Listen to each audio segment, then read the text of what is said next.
Maz Jobrani, welcome back to Mea Culpa. It's been a while. I haven't seen you, my friend. So much to talk about. So much has taken place since I last had you here on Mea Culpa. Hour goes by quick, so I'm going to just jump right into it. And I want to start with the big lie of the month, right? Trump claiming that he secured $12 trillion in investments during his little magic carpet ride through the Middle East. Now, I mean, are we supposed to believe this guy that has bankrupted about a dozen companies, that he just landed the single biggest deal in human history? No, I mean, if there's one lesson we've learned is that we're not supposed to trust him. And by the way, you said at the top that it's been a while since I've seen you. It has been a while. I was thinking it would be interesting if last time I seen you, which was probably like a couple years back, I'd gone into hibernation and then just woke up right now and been like, what happened? Because It's just where we were then and where we are now is unbelievable. We were at a place where he was starting to be held accountable for what he'd done. We were at a place where people were starting to open up their eyes and see that he's in it for himself, that he's a narcissist, he's selfish, all that stuff. And now here we are, several years later, he's tanked the world economy and he's trying to clean up by saying, oh, look, these guys are given whatever, $12 trillion. And we all know, I mean, every time he, first of all, makes a promise, it's totally the opposite. Secondly, his numbers are constantly fluctuating. And you can look at his numbers related to anything. If you remember with those illegal immigrants, they were originally like 10 million, then 12 million, then 20 million. It's just all over the place. And in a case like this, I don't even know if he knows what, like maybe somebody over there said like, sir, we'll give you 12 trillion reals or some like other currency. And he's like, oh, it's going to be great. Oh, by the way, I never thought of it that way. Right. So what would the translation of that be? So the Qatari money is called. I think it's I'm pretty sure it's a Qatari real. I think we could look real, it up. Right? Yeah, something like that.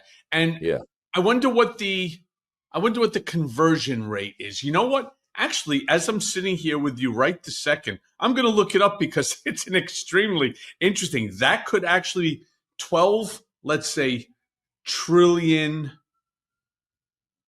US dollar to the 12. You got to do 12 trillion Qatari real to the US dollar. So if if someone in Qatar or UAE told them they're going to give them their reals in trillions, and I think it's like 4-1 or something, it's still a lot of money. It still would be like 3 trillion or 2 trillion or something. Well, it's $3.293 trillion. It's about $3.3 trillion. Yeah. Now that makes a whole lot more. That makes a whole lot more sense to me. Yeah, you're right. Yeah. It's almost like a 1-to-4. Interesting. Yeah. Wow. Yeah. Unbelievable. I never thought of it. But you're not wrong about that. I wrote in my first book, Disloyal, and I followed that up with another statement in my second book, Revenge, where I talked about how Trump, when we were redoing his statement of financial condition, and that was the topic that Tish James, brought the action against Trump and the Trump org on. He literally would say, I'm worth like $6 billion. In fact, I'm probably worth 7. It could even be 9 or 10. Like, you know what? I'm actually worth 10. But he literally would become $4 billion richer in a period of a second. We watched as he went from place to place to place, increased the numbers literally during different speeches that he would make, whether it was to the Emir, to Mohammed bin Salman of Saudi, or to the president of the UAE. I mean, there's no standard number, which is kind of odd, right?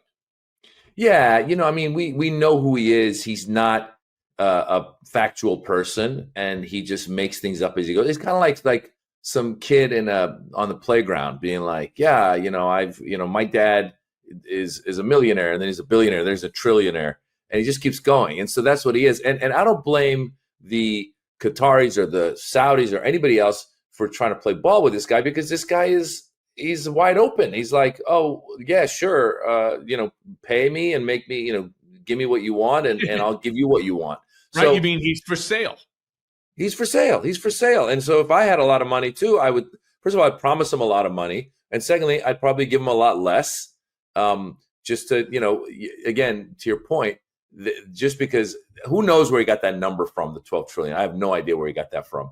And I definitely, if Chairman Powell said, oh, we have 12 trillion influx of money coming in, I'd be like, okay, that's someone who's a factual person, an economist who's telling us numbers. This guy's a mumbo jumbo guy.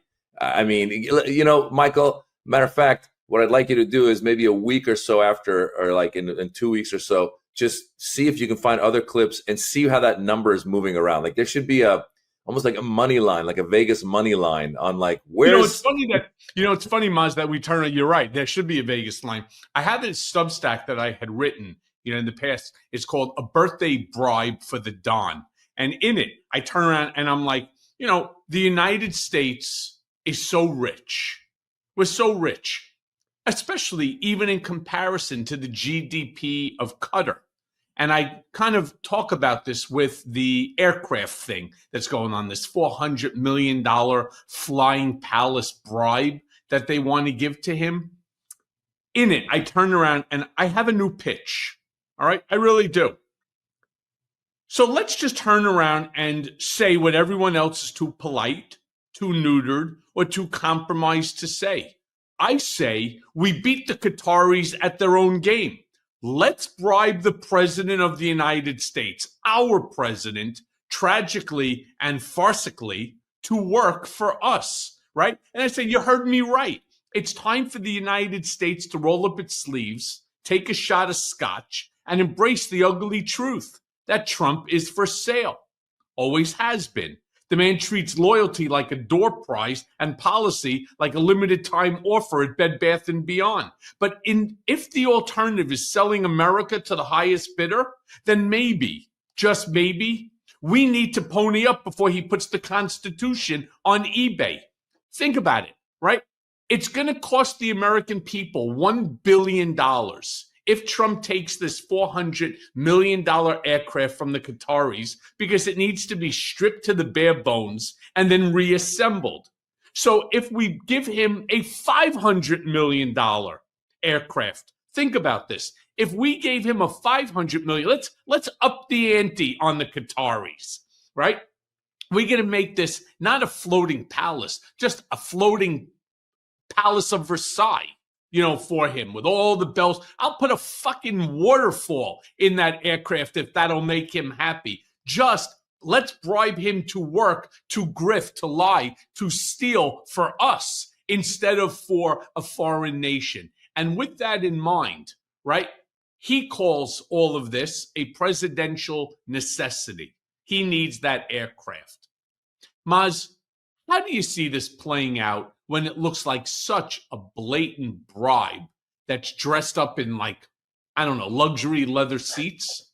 Well, first of all, what a brilliant idea in terms of, let's just bribe him because we know he's for sale. So why not? Why not pay him if he's going to do stuff for us? You're right. The Democrats, when they, instead of raising money to have their candidate run, should just start paying him money and saying, okay, let's change your immigration policy, or let's change your whatever policy we want him to change. And it's likely that he would start doing it. Like that's a great point. Isn't it? Also, the other thing to keep in mind is he keeps talking about how rich he is. And that I always found that pretty rich, pun intended, that he was saying, I'm rich, I'm a multi-billionaire. But when, for example, he got in trouble for January 6th, he started a legal fund and said, send me money. Hey, poor guy who's got no money, send me your money so that I can fight all these legal cases. You're supposed to be worth billions and billions. Why don't you have the nobility to go, guys, this is on me. I got this. I believe, and this probably, he's a very cheap guy. And so well, I think you just answered your own thought. He would rather somebody else pay for him. He thinks he was doing the government and the country a favor. Why should he pay for that? When everybody else in his mind has gotten some benefit. And that's, that's where the Qataris and those Arab countries have realized, oh, this guy is flattered when you do these kinds of things. Because, in the past, you would show up and they would present a sword or something, right? Here's a sword. It's an honor to have, and you would, bring it back or whatever. But to give him the plane, they clearly go, this guy will take it. He's got no scruples, and he's too cheap to get it himself. He just keeps complaining about it. It's kind of like, the funny thing is, he's been complaining about Air Force One for a while.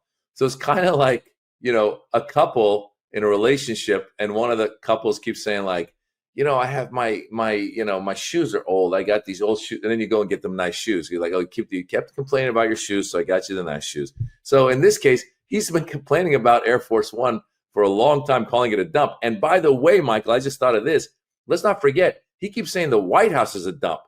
Yep. What country's going to buy him a new White House? That's the question, Michael. Where are we going next? Yeah, to Mar-a-Lago. Look, we have the emoluments clause for a reason, right? So that a president cannot turn the Oval Office into a swap meet, because that's what he's doing. He's literally turning it with these bunch of idiots, these enablers around him. They're turning the Oval Office into a swap meet. But Trump treats it like a punchline. Why does his base eat it up while the rest of us are screaming bloody corruption? I mean, that's the $1 million question, Michael. I mean, we've been years and years now going. No. Sorry, $1 trillion question. It's $1 trillion question. Yeah, you're right. You're absolutely right. It's one of those things. The analogy I used to use was like, in high school or in our lives, you would see somebody who's in a bad relationship, and you say to that person, hey, the person you're with is not good for you. They're abusive, they're this, they're that.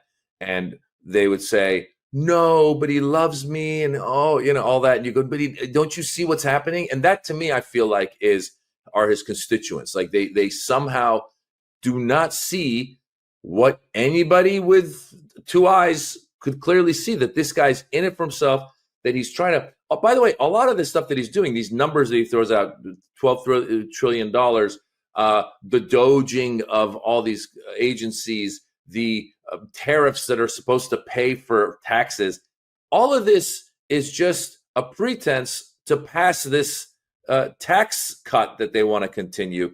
All of that is that, so that once they pass that tax cut for the billionaires, they go, look at how much money we save, look at how much money I'm bringing in.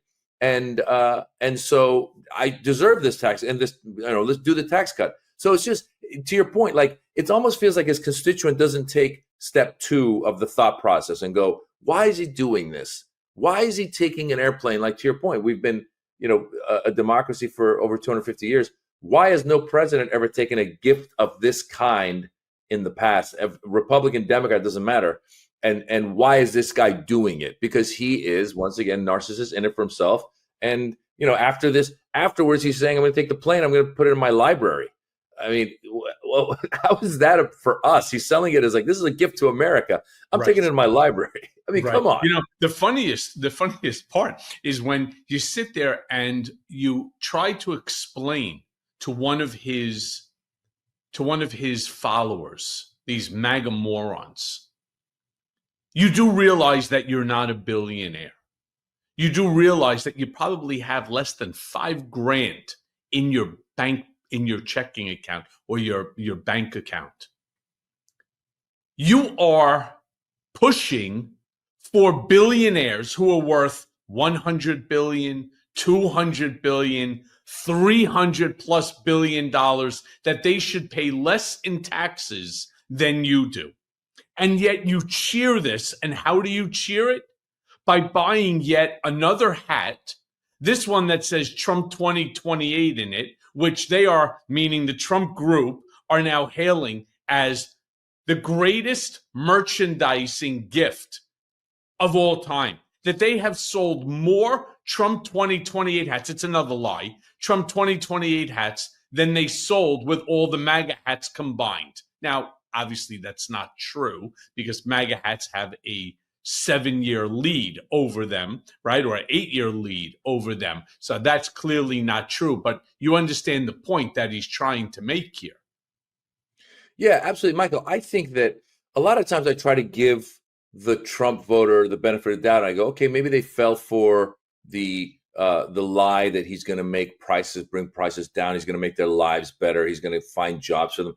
Sometimes I try to go, maybe they really are economic. They're fiscally conservative, and they're saying, let's do that. But then when you look at when, for example, he put these nonsensical tariffs in, everyone started losing their money, their 401ks, and some people continue to defend him there. I said, well, maybe they are just racist. Maybe they are just, hypocrites and bigots who don't like members of the LGBTQ community. They don't like minorities. They don't like immigrants. Maybe they really are all of that. And they've been hiding under the pretense of, no, I'm doing this for fiscal reasons. But in reality, they're going, no, I'm doing this because this guy's saying he's going to go and ban transgender service members in the military. I mean, that really, I think, starts coming down to what it is that a lot of his supporters are that. And so I try to give them the benefit of the doubt, but they don't seem to, show any kind of logical explanation as to why they continue to support him. If they turn around and said, look, I voted for him because we have this now a lot too. I voted for him and oh my God, I didn't know he's going to ruin my pocketbook that much. And I didn't know he's going to be so corrupt. And I didn't know he's going to send out basically a Gestapo to take brown people off the streets and send them to El Salvador. I didn't know he was going to do all this. I've changed my mind. I go, okay, this is a person who fell for the lie and now has woken up. But a lot of people still defend him. And that's what's crazy. I don't get those people. And I also got to say that they're racist. You're calling them like, fiscally conservative and socially moderate. And so therefore, they're not. They're fiscally deprived and they're intellectually stymied. That's really what they are. It's one thing when somebody lies to you and you buy into the bullshit, no problem. Fool me once, shame on you. Fool me twice, shame on me. He hasn't fooled them twice. He's fooled them 200 times. And it's almost like, hey, thank you, sir. Can I have another, right, from Animal House, when he was being paddled. This is the dumbest thing in the world. Your egg prices are not down. Trump, over the course, again, of this magic carpet ride that he just took through the Middle East, think about this. He talked to the president of the UAE. He talked to the emir of Qatar. He talked to the crown prince of Saudi about groceries and egg prices. Somebody needs to explain to this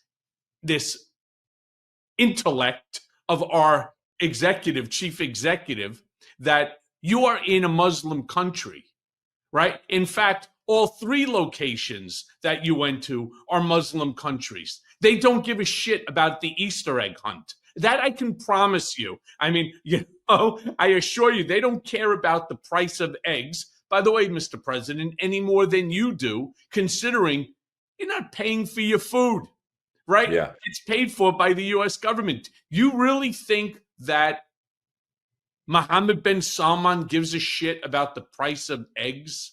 Do you think that the Emir of Qatar cares about the price of eggs? Of course they don't. And to sit there and to talk about it, it doesn't just make the president of the United States look stupid. It makes all of us look stupid because this is the man who's speaking for us. Yeah, he's definitely not the most educated person. I'd be curious to know if he knew where he was when in the different countries. I've performed in those countries, and I've also performed in Scandinavia. There's certain parts of the world where you go, and there's a lot of countries that are close to each other, and the people dress kind of similarly, and they look very similar. And I wonder if there was times when he was in Qatar and he thought he was in Saudi, and he was in UAE and he thought he was in. He's not the most intellectual person on the planet, and so when he's up there talking about stuff that is not relatable to those countries, about egg prices or whatever he rambles on about, he's not someone who's thought about this. He doesn't have any kind of insight into their cultures, and so he's just we've got a really unintellectual person representing us on the world stage. And it's kind of embarrassing to all of us. I wonder if as they, leave, some of these guys turn around and go, did you see what that, did you see how excited he got about the camels or whatever, like little things like that, And the thing, going back real quickly to his constituents, and they continue to, fall for it. There were so many moments that should have been eye-opening moments. One of the biggest ones being January 6th that we've talked about over and over and over again. And then the fact that he comes in and pardons those guys. If you are a Law and Order constituent supporter of his, you should say, you shouldn't, even the Stuart Rhodes and the Tario, whatever his name is, Enrique Tarios, and, they just keep falling for it. And now with this new thing with the South African refugees coming in, I wonder how that came about. Well, because of conspiracy theories online, and I'm sure Elon egged it on a little bit, but it started supposedly in like 2019. There was John Bolton saying they were in a conversation, and he saw it online somewhere and said, we should save these white South Africans. And so again, if I'm his constituent, I keep falling for it, and I go, he doesn't care about me. He's got his own agenda. He's got his own thing going on. And I don't know. I feel like we scream at them and they just don't wake up. It's funny. You took Enrique Tario, who is an insurrectionist, and you made him into Danny Tario, who is from Dance Fever, right? Just to give you a little reference there. But probably you're so right. They refuse to listen, and the more that you try to impress upon them with legitimate information, just going back to this whole egg things. First, it was 85% that the price has come down. This episode of Mea Culpa is brought to you by Graza, my new favorite olive oil. It's fresh, it's never blended, and it comes from a single type of olive, the Picual, straight out of Jaén, Spain, where over half of the world's olive oil is produced. So why Graza? Single origin goodness, that's why. Only one olive from one region. No mysterious blends. That means a traceable, a fresher product without mixing in any low grade or unknown oils. It's super fun. It has squeeze and spray bottles too. So there's no more messy tins or drippy spouts. Just aim, squeeze, and go. There are 3 types for any task that you have. One, they have something called frizzle. That's their newest, with a higher 490-degree Fahrenheit smoke point, which is perfect for frying, crisping, or grilling. Sizzle at 410 degrees Fahrenheit, which is an everyday cooking oil for roasting, marinating, and sauteing. Then they have something called drizzle, which is a bold, punchy finishing oil that you sprinkle on your salads, you dip your bread in, or even you top it off on your ice cream. Look, let me be clear. My daughter is the actual chef in the house, and she uses olive oil on everything from pastas to preparing steak. Not only does this cook well, it smells delicious. Plus, as a healthy eater, Graza's extra virgin oils, they are loaded with those heart and brain friendly polyphenols. So it's good for you. Look, so here's what you get. You get 10% off your first order on Graza's site. But I personally suggest grabbing the trio. That's all the 3 squeezy bottles, the sizzle, the frizzle, and the drizzle, so that you're set for every style of cooking. So head right now to graza.co and use code Cohen to get 10% off of Trio, which includes, again, sizzle, frizzle, and drizzle, and get to cooking your next chef-quality meal. Again, head to Graza, Graza.co, and use code Cohen, Cohen, to get 10% off the Trio. And I love saying it, sizzle, frizzle, and drizzle. So get cooking now. Now, I'm not a mathematician. I'm good with math. I'm not a mathematician. But if, in fact, his number is right, that he brought the egg prices down 85% already, and this is bullshit that he was spewing when he was here in America, that would mean that a price per dozen eggs, for a carton of eggs, would be $50, give or take, right? If he reduced it by 85%. That's not even the number that he used, because that number in his mind isn't impressive enough in order to impress upon, imagine this, impress upon the Emir of Qatar, to impress upon the Crown Prince of Saudi, to impress upon the President of the UAE. 85%. It's, I'm going big. I've already brought down the prices 200%. 200%. You're talking about somewhere in the neighborhood of about $140 to $150 for a dozen eggs. Now, look, I don't give a shit whether you're from Arkansas, Manhattan, Chicago, California, Florida. Nobody has ever seen $10 an egg. All right, I don't care what you say. Nevertheless, his supporters, they're like, yeah, but that's not really what he meant. Really? Yeah. What did he mean? I'm not the one who's saying it. I'm just repeating it. This is what he said. Numbers aren't important to these people. If you recall, his press secretary, maybe it was Pam Bondi, actually, who in that cabinet meeting they had where they were going around just kissing his ass. She mentioned the amount of fentanyl that's come in and how it's gone down, and she said because of that, he has saved 250 million lives. That would mean, Michael, that 2/3 of America had a fentanyl problem, and he saved them. So numbers are not. Do you have a fentanyl problem? Yeah, we all have According two to out them, of three. 2 out of 3 has fentanyl problem. I mean, the numbers are not important to them. They just throw those numbers out. And speaking of numbers, what I was again surprised at is when you talk to his constituents, they don't do the second logical step of, for example, the tariffs. Who benefited from the tariffs?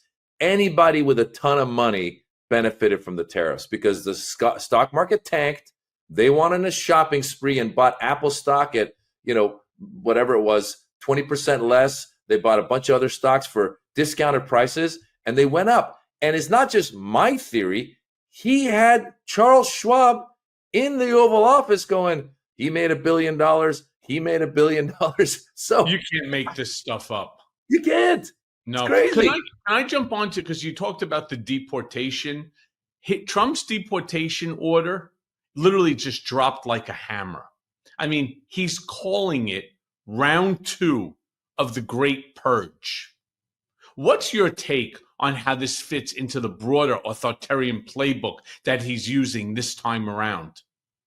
Well, Michael, it's interesting. When they arrested the Tufts University graduate student who'd written an op-ed piece, and we all saw that video where these ICE agents just come up to her in the middle of the streets in Massachusetts, and they're covered, and they arrest her and they take her. I posted that on my stories to go, what is going on?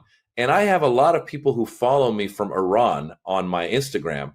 And some of them were commenting. They were like, this is the kind of stuff that happens in Iran.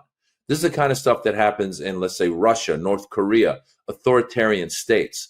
And it's happening here. And the fact that people haven't woken up to it, these people have been armed with the ability to step up to us without a warrant, without a reason, masked, and say, get in the car, we're taking you.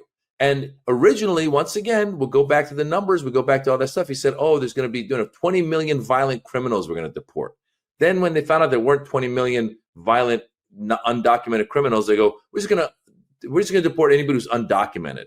Then they started going after green card holders. Yep. And now we know they've deported citizens, the babies and the sort, and they're at the Supreme Court trying to get rid of birthright citizenship. So this is not a drill. This is happening, and people need to wake up to the fact that the ICE agency has been armed with and mandated and run by Kristi Noem, who's another just horrible human being. And, ultimately the cruelty is the point.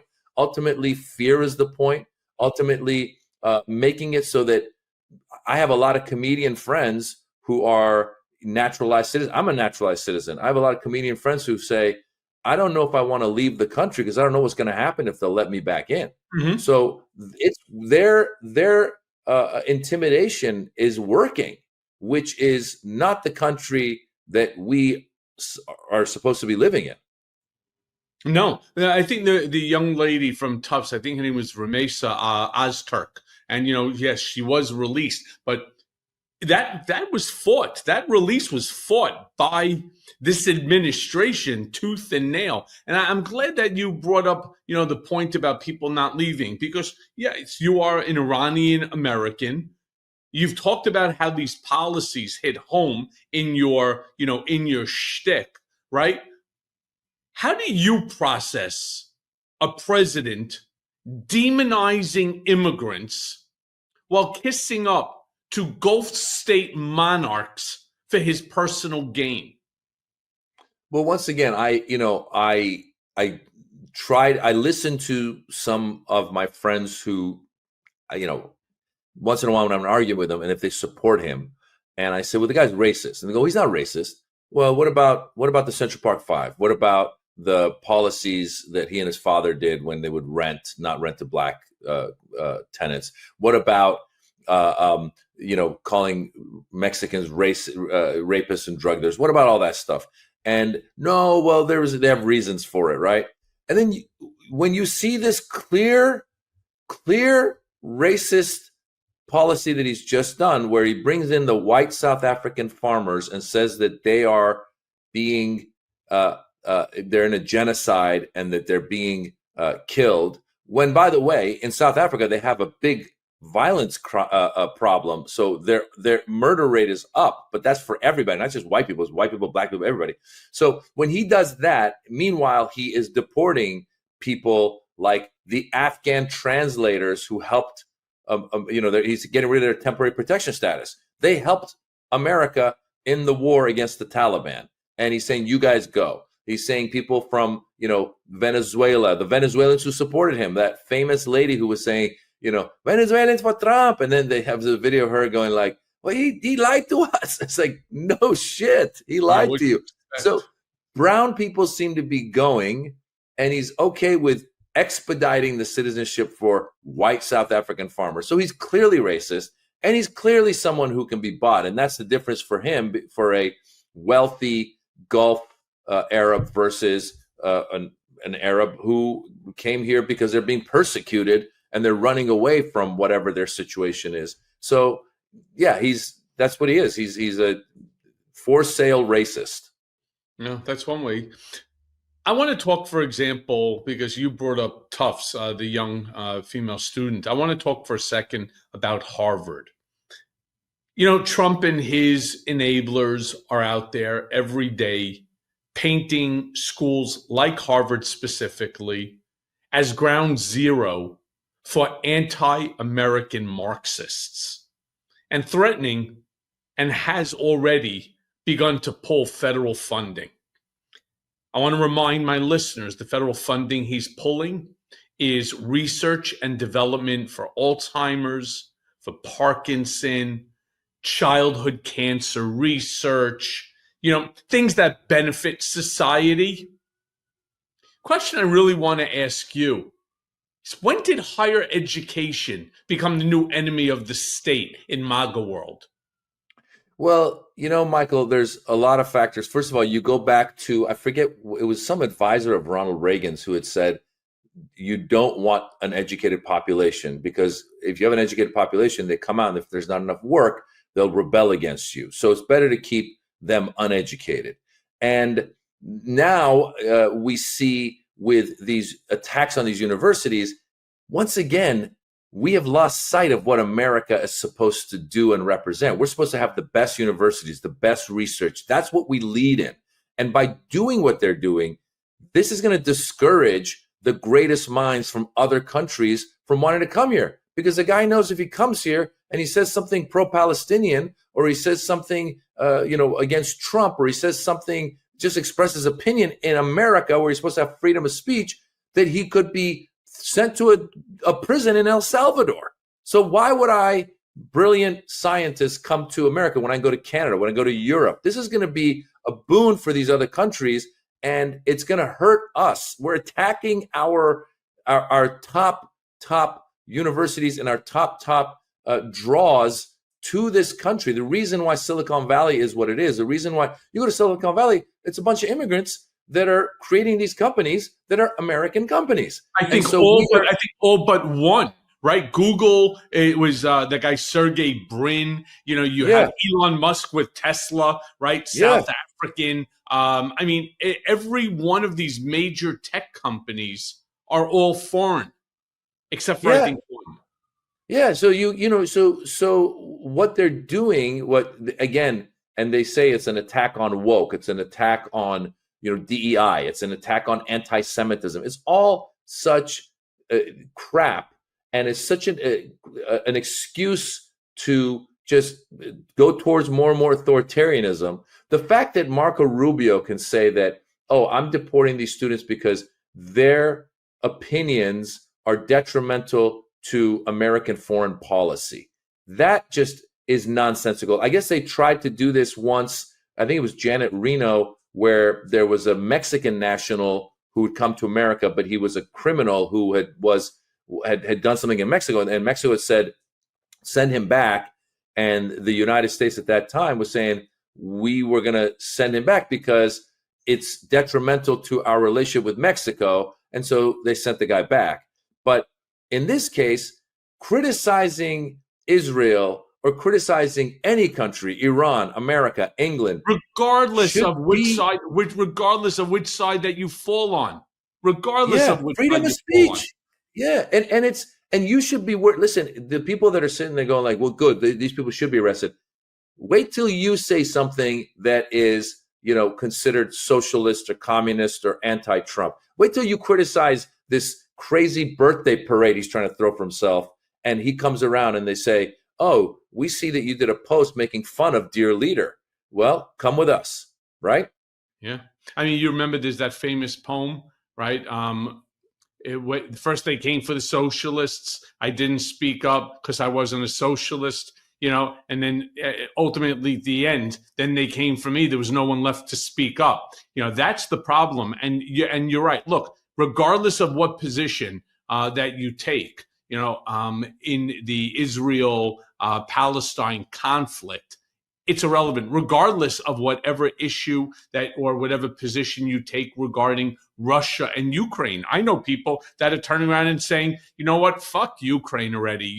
I don't think America should spend another dollar helping Ukraine defend itself. Well, that's certainly your opinion and you're entitled to it. Let's just say I disagree, with it. But you're certainly free to say it. Now, what you're not free to do is to, hit somebody with a 9-iron because you disagree with them. But what did this young lady at Tufts do? She wrote an op-ed in her school paper that she writes for, and then found herself being detained and then, sent to a jail, right? For literally writing an article. I mean, that's right out of MBS's playbook. It's right out of Vladimir Putin's playbook in Pravda. We saw what happened to Navalny. This is no joke. But I did want to ask you, because look, let's be fair. You're a comedian, right? And I watch, for example, Saturday Night Live. By the way, I saw Pete Davidson last night, said hello to him. I told him I'd like to see him back on SNL. You're a comedian. What this administration is doing is giving the greatest comedic fodder that anybody could ever imagine, because it's so absurd that it's comical. And I would ask you, as a comedian, how would you sort of tell the story in a jocular manner of the president of the United States sitting with the president of the UAE and discussing that grocery prices in the United States, we're talking about two leaders, that grocery prices in the United States are higher because of liberal eggs. And again, that's not satire. That's real. Well, you and I both. How would you make a joke to an audience on something like this because the level of absurdity is just so high. Well, Michael, you and I both know there's nothing worse than liberal eggs. They're very woke. Some of them are LGBTQ. Some of them are transitioning. They come out. We don't know if it's a boy, it's a girl. It's been the issue. And that's really what's caused the problem are these liberal eggs. To your point, I mean, I've been watching Colbert, Jon Stewart, John Oliver do great jobs. Jimmy Kimmel, Seth Meyers do great jobs of just lampooning this guy, because you don't even have to necessarily write a joke. You just set it up and then you play the clip of him saying whatever he says, whether it's the liberal eggs or he's saying, it's not just him, by the way. How about what's her name? The Secretary of Education calling AI A1. Remember, she kept calling it A1. So things like that, Linda McMahon, things like that. For comedians, it is. There's a lot of stuff that we can make fun of, and it's every day. It just keeps coming. But again, I think part of it goes back to what Steve Bannon said, where he said, just flood the airwaves with as much as you can. Just throw out so much so that people can't keep up with it. So what's unfortunate is, as we are making fun of him, he is leading more and more towards authoritarianism. He's deporting people that shouldn't be deported. He's putting, here's a good one. He's putting a picture of the guy's finger saying MS-13 that's clearly been photoshopped and going, this is real. You don't think this is real? You go, no, it's not, sir. It was photoshopped. No, it's real. And Did you see Kristi Noem a couple of days ago? Was before congressional committee, and Congressmember Eric Swalwell asked her point blank, will you acknowledge that the letters MS and the numbers 1-3 are AI generated, that they are not what Kilmar Abrego Garcia actually has on his hand? And she refused. And she just kept talking in circles more and more and more to try to burn his 5 minutes so that she wouldn't have to answer that question.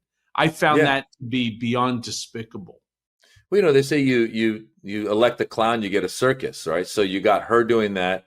You've got RFK Jr. I don't know if you saw this clip where they said, would you give your child the measles vaccine? He's like, I don't. What people shouldn't be taking their medical advice from me. And I go, wait a minute, you're the head of the department. We're supposed to take our medical advice. It's like going to a restaurant and they call the manager, excuse me, sir, what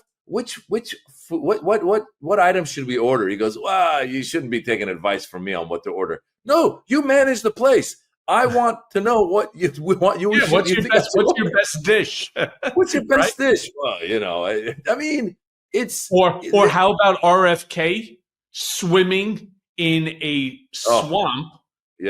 Claiming that it's all bullshit with the bacteria. You can't see it. Look how clean the water. By the way, schmuck, bacteria is not something you could see with the naked eye. It's like, oh, there's a bacteria. Hey, this isn't a fucking salmon. Let me be very clear, trying to swim upstream. It's bacteria, and it's microscopic, you fucking dope. He's got a cabinet that is ripe for roasting. And the irony of all this is that he doesn't go to the correspondence dinner. They didn't bring a comedian this year. You ever tried launching a podcast with zero experience? Well, let me tell you. It's like being tossed into a cage match with a grizzly bear, blindfolded, wearing clown shoes. I mean, when I started Mea Culpa, I thought to myself, come on, how hard can this be? Well, script writing, logos, production schedules, ad deals, and don't even get me started on the tech setup. I mean, I felt like I was decoding the damn Matrix. If only I had Shopify when I launched this beast. Shopify is the platform behind millions of businesses across the globe, responsible for a whopping 10%, you hear me? 10% of all e-commerce in the United States. And my friends, that's not hype. That's a fact. from big names like Mattel and Gymshark to folks just getting their hustle off the ground. Shopify's got their back. I mean, you want a gorgeous online store? Shopify's got hundreds of sleek, ready-to-go templates that make you look like a design god. And AI tools? Yeah, they've got those too. Writing your product descriptions, jazzing up your images, maybe even making you sound smarter than you actually are. I mean, not naming names or anything, right? I mean, need a marketing squad? Shopify's built-in tools let you hit email, Instagram, TikTok, wherever your customers are scrolling or doom scrolling. And listen, Shopify handles it all. Inventory, returns, international shipping. I mean, they are the ride or die business partner that you never knew that you needed. So if you got a big idea or even a little one and you're ready to turn that dream into a reality, head over to shopify.com/Cohen. So if you want to see less carts being abandoned, it's time for you to head over to Shopify and sign up for your $1 per month trial and start selling today at shopify.com/Cohen. That's Shopify, SHOPIFY.com/Cohen. One more time, that's shopify.com/Cohen. If they had brought a comedian and they said, it's all fair game, the whole cabinet, I mean, you would have had 2-3 hours worth of jokes, because they are just a bunch of bumbling idiots who continue to bumble, and somehow they are in these positions of power. We have to we have to say Kash Patel, director of the FBI. I mean, what a joke is that?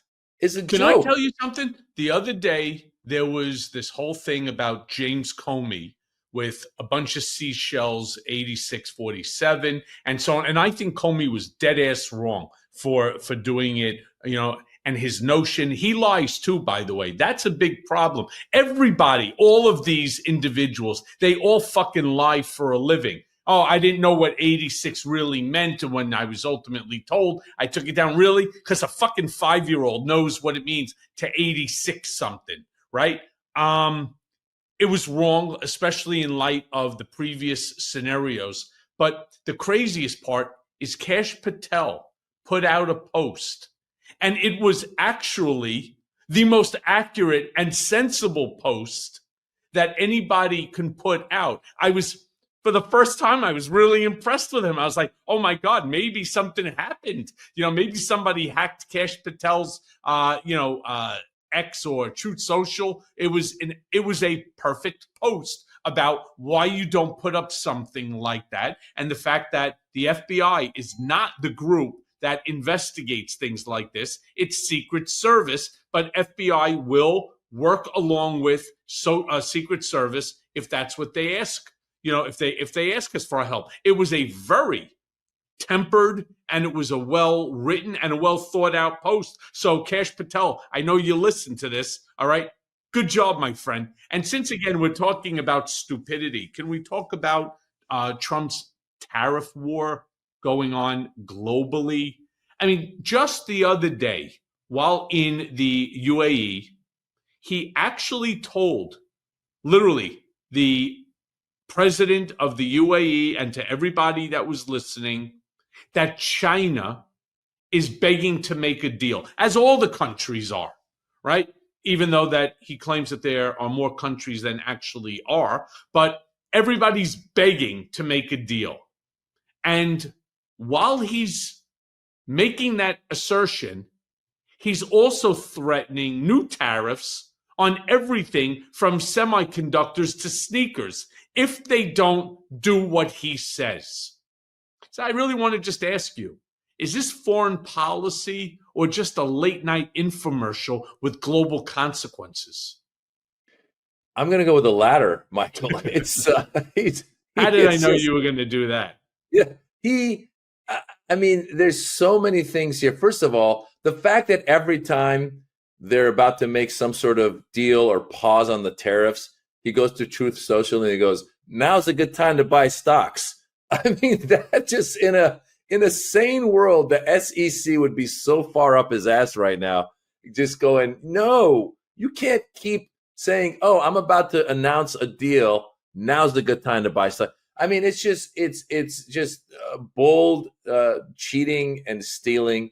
And the tariff thing, I'm sure you saw when Rachel Maddow broke down the whole thing of Peter Navarro and how he created an economist named Ron Vera, and how that economist doesn't exist, but that's the economist that we were listening to that led us into the tariffs. I mean, I'm not an economics expert, so I started listening to and watching, clips from CNBC and other news, financial news outlets, and I started listening and reading, things coming out of Wall Street Journal and other economists. And to the T, all of them were going, they're scratching their heads going, we don't get this tariff thing at all. And for the fact that, you saw his Secretary of Commerce saying, oh, we want to bring manufacturing back to America so we can screw in the iPhones. And then the interviewer goes, well, don't robots do that now? And he goes, yeah, so we'll need to supervise that. And I go, oh, so there's going to be 1,000 robots screwing in iPhones, and there's going to be 2 guys watching it. So really, the jobs are not being taken by immigrants. They're being taken by technology. That's what it is. And so really what we need to do, if we really want to be smart, is we need to be transitioning into the jobs of the future. We need to be ahead of everything.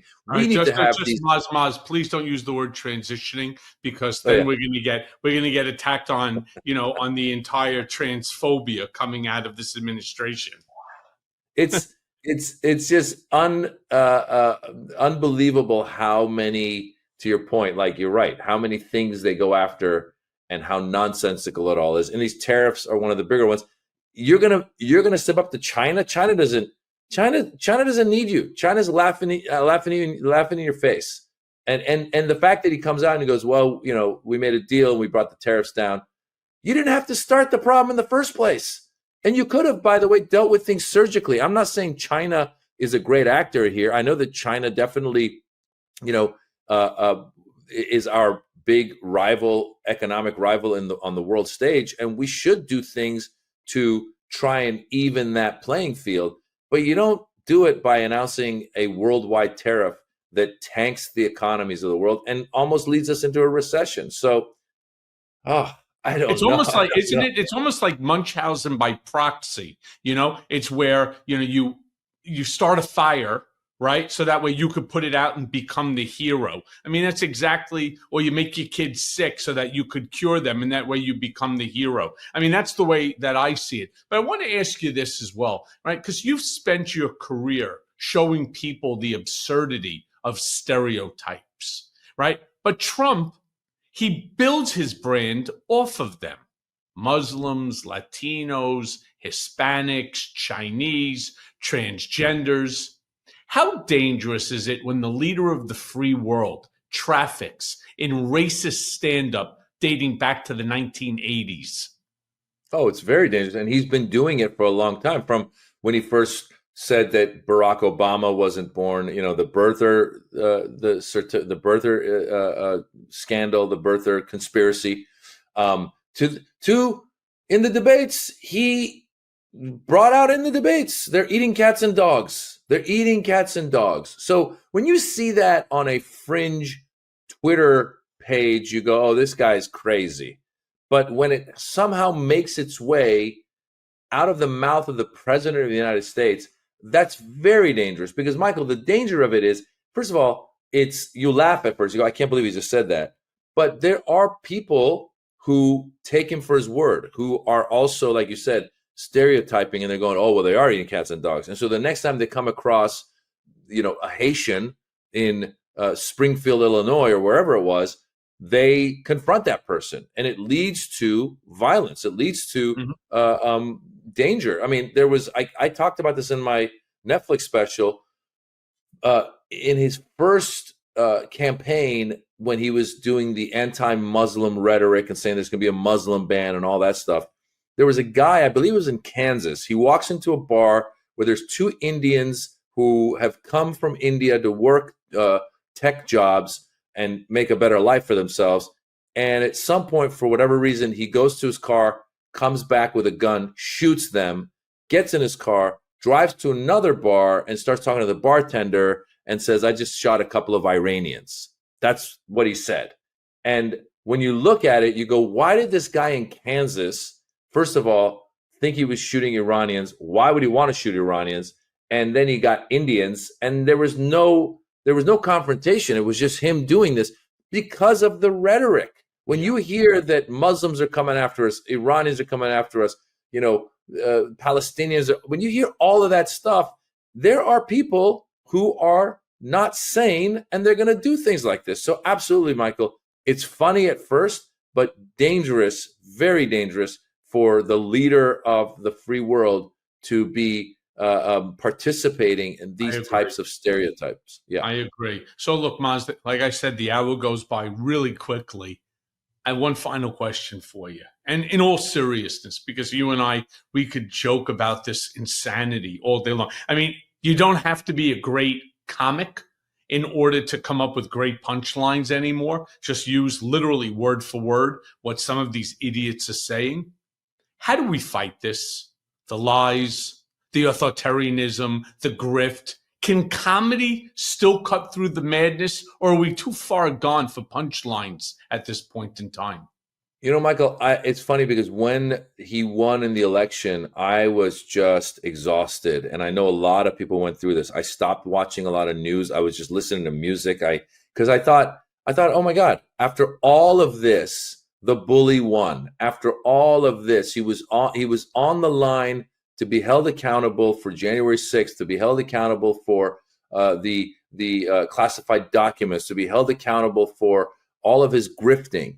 And he won, and now he's pardoning everybody. So I really at first was kind of hands in the air and going, there's nothing we can, that's it. Like I'm done. And really in the back of my mind at times thinking, do you move to Europe? Do you get out of here? What do you do? And so, but as we see this assault on democracy, as we see this authoritarianism, as we see ICE agents just taking people off the streets, as we see him grift more and more and more, I do feel that we need to all come together if we really want this country to remain what it is. Because I come from Iran that, I left as a kid, but the country that it was before the Islamic Revolution was a very different country than it is today. And it's been in a dark place for 45 years plus, where freedoms for women and religious minorities and the LGBTQ community are gone, where you can't do certain things, can't say certain things, sure as hell can't criticize any leaders.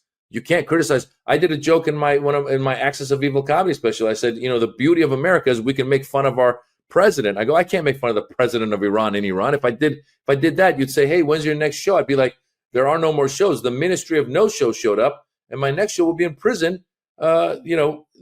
Basically taking whatever, getting my ass kicked. So yes, I think that comedy, I think that what you're doing, I think that continuing to speak, I think that people like Jasmine Crockett and Alexandria Ocasio-Cortez and Bernie Sanders and all the other, Chris Murphy, all the people that Jared Moskowitz, Eric Swalwell, Moskowitz, Raskin. I mean, there's a lot on the Democratic side. There's very few on the Republican side, speaking of, though more and more right now are actually doing that because of the absurdity. Yeah. So we need to fight it. We can't give up this country, because otherwise, you and I will be doing this podcast 10 years from now in Argentina in Spanish, because we had to flee because America became a dictatorship. Well, muchas gracias por ir on my podcast. Right? Maz Jobrani, thank you, my brother. So good to see you. It's been too long. Let me know when you're in town. Definitely want to get together and see you. And anything that I can do to help you, please call me at any time. And thanks for being part of the fight. Good seeing you too, my friend.